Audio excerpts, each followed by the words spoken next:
皆さんこんにちは、ゆりこです。皆さんお元気にしていましたか？ポッドキャストの投稿をするのは、実に1ヶ月以上ぶりかもしれませんね。最近、アメリカに旅行に行っていたことや、新しい家に引っ越したことで少しバタバタしていたのと、ちょっとね、どうやってポッドキャストを撮るか、なかなか決められなかったので、動画をね、作ることができなかったです。今ね、机の上からもんちくんが飛び降りた音なんですけど、はい、今こうやってね、もんちと2人で、この家に生活しています。なので、少しずつね、生活も、落ち着いてきたので、少しずつポッドキャストの方も再開していけたらなと思っています。はい、すいません。というわけで、ちょっとね、前置きがね、だいぶ長くなってしまったんですけど、前置きがね、だいぶ長くなってしまったんですけれども、本日のテーマは、外国人男性が日本人女性とのデートの際に覚えておくといい言葉3選になります。はい。この言葉はですね、私がプライベートツアーの中で、いろんな外国人の方とお会いするんですけど、その中で完全に英語で喋る場合もあれば、完全に日本語で話す場合もあれば、日本語と英語、ちょっとどっちも話す場合もあったりして、面白いなって思った外国人の方が言った日本語になります。ちょっとね、この言葉を知っていると、やっぱり緊張がほぐれるというか、多分日本人女性でも、この人こんな言葉知ってるんだ、みたいな、すごいみたいな風に思われるような言葉かなと思うので、ぜひね、ノートとね、ペンを持って聞いていただけたらなと思います。はい、冗談ですけど。はい、一つ目ですね。はい、まず一つ目の言葉は、バカ外人、または I am バカ外人です。はい。このバカ外人の意味は、多分、スチューピッドホーリナーズとか、シリーホーリナーズって意味だと思うんですけど、もしくはダムホーリナーズなのかなだと思うんですけど、この言葉を言われると、なんかちょっと緊張がほぐれるというか、例えば、英語ペラペラペラペラって話されると、ポカーンってしちゃったりとか、どうしようみたいな、ちょっと怖い印象があると思うんですけど、このバカ外人っていう言葉を外国人の方がちょっと言うだけで、私たちの心はちょっと緊張がほぐれる気がします。なんだろう。そう。たとえそれ以外の言葉、英語喋れなかったとしても、バカ外人っていう風に言われると、それだけでね、なんかこの人ちょっと日本語知ってるんだなとか思うし、あとは、なんか、イメージなんですけど、外国人の方って日本人と比べてあんまり謙虚じゃないイメージがやっぱあるんですね。どっちかっていうと個人主義だし、やっぱどっちかっていうとナルシストな人多いのかなみたいな、自分の人生に満足してて、なんか自分に自信がある人が多いイメージなので、そういう中でなんかバカ外人って、いわゆる日本で言うとちょっと謙遜的な言葉じゃないですか。それを外国人の方が言うのがめちゃくちゃ面白い。なんでその言葉知ってるのみたいな。もうまさにバカ外人ってなんか結構日本文化的な言葉の表現なのかなって思うので、この言葉を言われるとね、結構テンションが上がります。はい、日本人女性としては。あとはね、なんかしちゃった時に、すいません、バカ外人なんでっていう風に言われるとか、I'm sorry, I'mバカ外人とか、あとは、そういう風に謝られると、なんか、許したくなっちゃったりするので、この言葉は一番覚えておくといい言葉かもしれません。多分ね、どの日本人に言っても、バカっていう言葉も、外人っていう言葉も知ってるから、なんか多分、笑ってくれるかなって思います。あとはね、外人っていう言葉って、なんて言うんだろう、聞いたことあるかもしれないんですけど、外国人とか、外人とか、あとは、外国人の方とか、いろんな外国人の方に対する、呼び方ってあると思うんですけど、その中で一番なんか外人っていう響きって結構なんか差別用語的な言葉なのかな。そこまで深い意味はないですけど、その外の人っていう意味で、なんだろうな、ちょっと差別用語的な風な雰囲気がある言葉だと思うんですけど、それを自分で言っちゃうっていうのは結構面白いなって思います。はい。はい。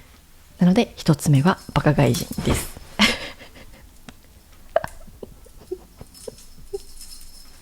でですね。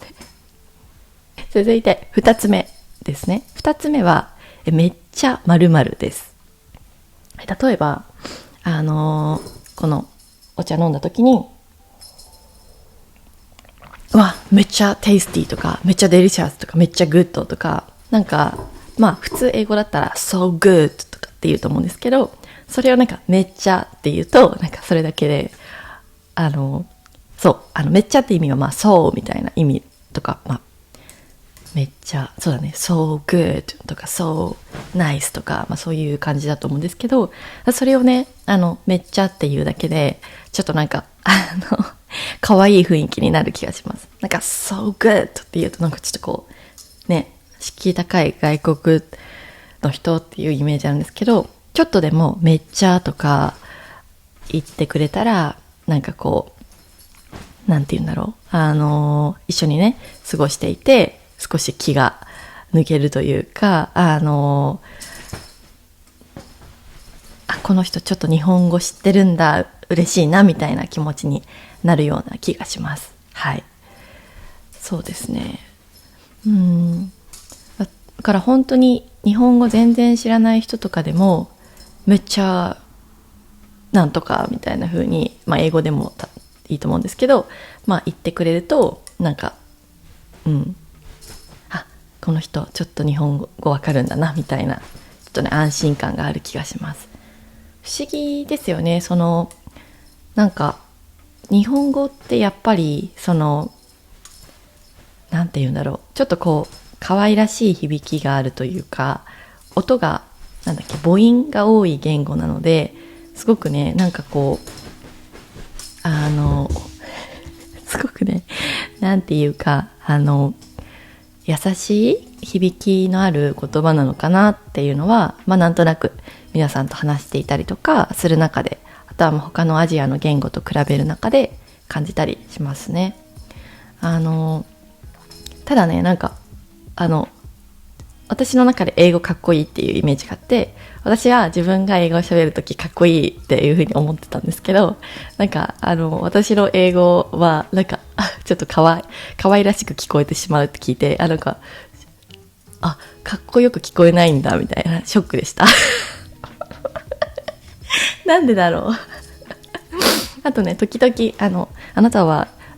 英語が喋れますかみたいな、英語で動画作ったらどうですかっていうふうにコメントいただくんですけど、いいんですけど、作れると思うんです。頑張れば作れると思うんですけど、ちょっと変ですけど大丈夫ですか変だと思いますけど、めっちゃウィアードって感じ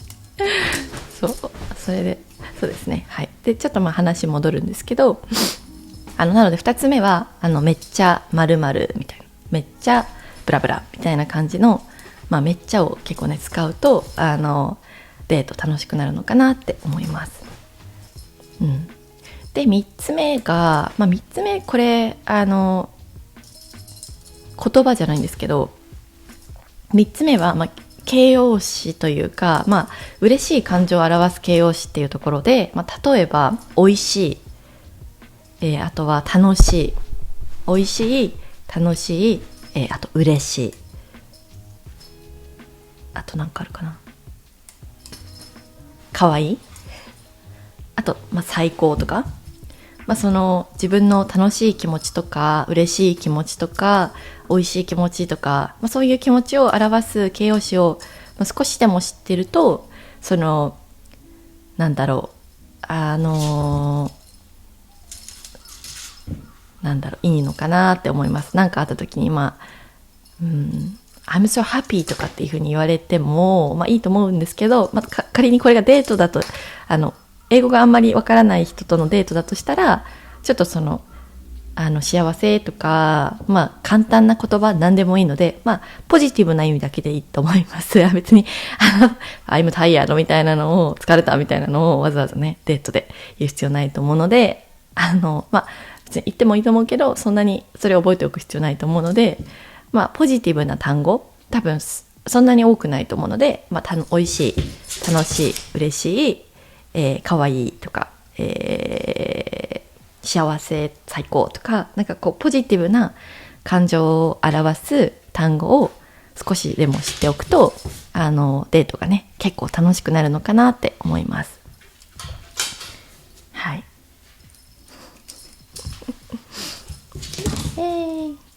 ねえ、もんち楽しいね、今ね。めっちゃ楽しいだね、もんちね。イエーイ。なので、これは2つ目の言葉と組み合わせると、例えばめっちゃ美味しいとか、めっちゃ楽しいとか、めっちゃ嬉しいとか、めっちゃ最高とかっていう風に言われたら、ちょっと可愛いなって思います。そういえば、これは、共通して皆さんに言えることなんですけど、多分私が例えば英語で喋ると、皆さんは、可愛いなっていう印象を持つと思うんですね。なんでかっていうと、多分私の英語って、多分6歳ぐらいのレベルだと思うのでで、これって逆に皆さんのことも当てはめられてですね、皆さんが日本語を喋るときって、やっぱりネイティブに比べると、6歳とかね、それぐらい、やっぱ最初はね、なかなかいきなりティーネイジャーのね、日本語が話せるかと言われたら多分それ難しいと思うので、最初は多分6歳ぐらいのレベルの、日本語を話すことになるのかなって思うんですけど、それがね、なんていうのかな、ギャップで可愛らしいな、みたいな、英語とか、それ以外の言語ペラペラなのに、急に日本語になると、6歳ぐらいになっちゃうのちょっと可愛いなって思うところがあるので、中にはちょっと日本語を話すのはすごく恥ずかしいっていう人いると思うんですけど、少しでもね、日本語を話してもらえると、日本人女性としては嬉しいかなって思います。はい。なので、日本人女性とのデートでこれだけは知っておくべき言葉3選として、ぜひね、このバカ外人とか、めっちゃブラブラ、めっちゃ〇〇とか、あとは感情を表すポジティブな言葉、美味しいとか楽しいとか嬉しいとか幸せとか最高とか、そういう言葉をね、少しでも知っておくと、デートがね、すごく楽しくなるのかなって思います。あとは、ちょっとそもそもなんですけど、言い忘れちゃったんですけど、最初にね、はじめましてとか、私の名前は何とかですとか、私は何々、何とかですみたいな風に自己紹介、簡単な言葉は知っておいた方がいいかもしれません。はい。それ以外の言葉はですね、例えば今だったらね、チャット GPT とかあるので、コミュニケーションにね、そこまで困らないのかなって思います。昔だったらやっぱりGoogle 翻訳しかない時代って、Google 翻訳の精度が必ずしも高くなかったと思うので、たどたどしい、へんてこな日本語と英語で多分やり取りしなきゃいけなかったと思うんですけど、今は本当にいろんなね、翻訳サービスのレベルも上がってますし、チャット GPT とかの精度もすごく高いと思うので、日本語がたとえ話せなくても、日本人女性と楽しいデートをすることは可能なのかなって思います。ただね、ちょっとした感情表現っていうのは、日本語で伝えられるようにしてあげると、もっと楽しめるかなって思います。なので、皆さんのね、日本人女性とのデートが成功することを祈っています。ぜひね、使ってみたら、コメントで使ってみたよって教えてください。本日も最後まで私の動画を見てくれて本当にありがとうございます。このポッドキャストのチャンネルでは、皆さんが知りたいと思う日本のね、トピックについて私が考えて動画にしたいと思っているので、ぜひね、コメントでどんなトピックが知りたいか、教えていただけるととても嬉しいです。それではね、本日も最後まで動画をご視聴してくださってありがとうございました。それでは次の動画でお会いしましょう。じゃあねー。